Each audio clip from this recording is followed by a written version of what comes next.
بسم اللہ الرحمن الرحیم۔ فعل ماضی کی بنا، تعریف اور اس میں استعمال ہونے والے قانون کے بعد سبق نمبر 35 میں ہم نے فعل ماضی معلوم کی پوری گردان اور فعل ماضی مجہول کی پوری گردان لکھ دی ہے اور اس کے سامنے صیغہ جات لکھے ہوئے ہیں۔ دونوں کی ظاہر ہے ایک ہی طرح صیغہ کو تعبیر کیا جاتا ہے، اور اس کے بعد ایک ایک صیغے کا معنی لکھ دیا، وہ سمجھا دیں گے کہ معنی کیسے کرنا ہے۔ تو یہ گردان ہم نے ضمیر میں بھی چونکہ اس کو پڑھا تھا ضرب سے لے کر ضربنا تک، اور یہ اس کی ماضی مجہول ہے۔ ماضی مجہول کے بارے میں علم الصیغہ میں ایک جو قاعدہ لکھا ہے وہ یہ ہے کہ ماضی مجہول کا آخر تو ماضی کا ویسے بھی مفتوح ہوتا ہے، ما قبل آخر ماضی مجہول کا مکسور ہوگا۔ اس سے پہلے یعنی ما قبل آخر سے پہلے جو بھی حرف متحرک ہوگا وہ ہمیشہ مضموم ہوگا۔ ابھی تو 3 چونکہ حروف ہیں، اس کے بعد جب ہم مزید پڑھیں گے تو 3 سے زائد حروف بھی آئیں گے۔ 3 سے زائد حروف میں ماضی مجہول میں ہمیشہ آخر مفتوح ہوگا، اس ما قبل آخر مکسور ہوگا، اور اس سے پہلے آخر مبنی پر فتح ہوتا ہے، ما قبل آخر مکسور، اور اس سے پہلے ہر حرف متحرک جو بھی ہو وہ مضموم ہوتا ہے، اکرمہ، استن سرا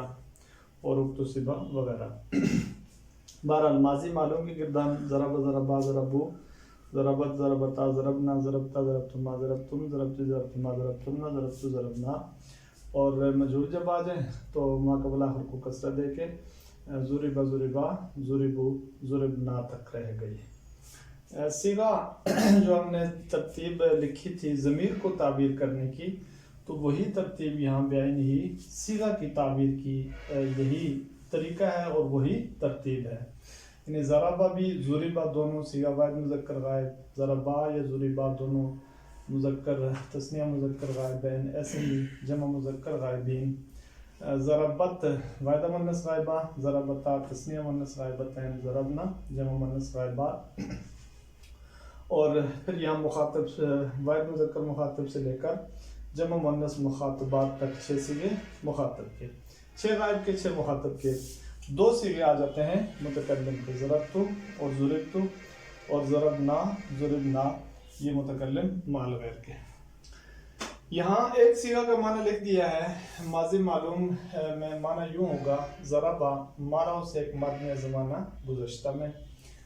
اور جب اس ایک صیغہ کا معنی ہم کر لیں گے تو بقیہ کا کرنا خود ہی آسان ہو جائے گا۔ ضربہ مارا ان 2 مردوں نے زمانہ گزشتہ میں، ضربو